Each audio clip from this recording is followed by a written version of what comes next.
It's fun to impress your friends with information, personal information about themselves that they think you couldn't possibly know. For example, their age or their birthday.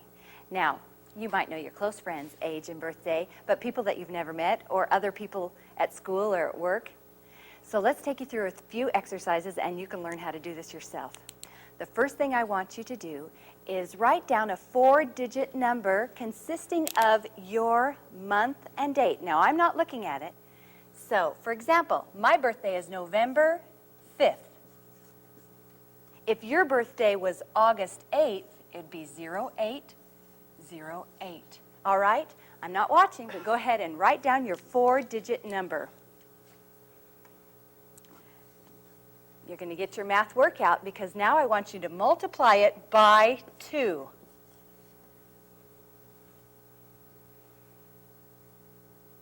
Can you do it? When you finish that, add 5.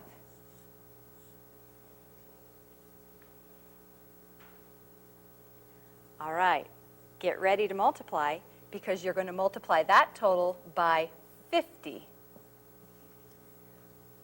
You can do it, Michael. I know you can.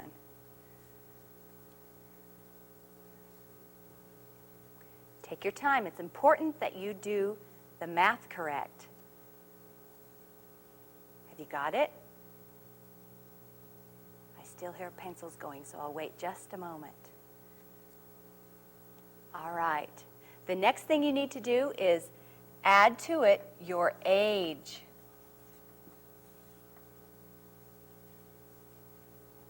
Now add 365.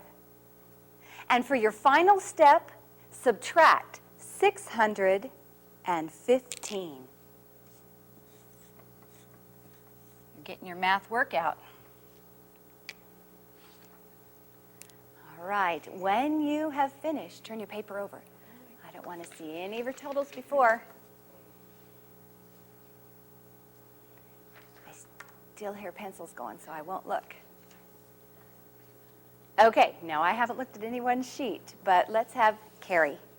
Go ahead, turn over your paper and read to me your digits. 71223. Well, Carrie, you're 23 years old, and you were born on July 12th. Am I right? Yes, you are. Great.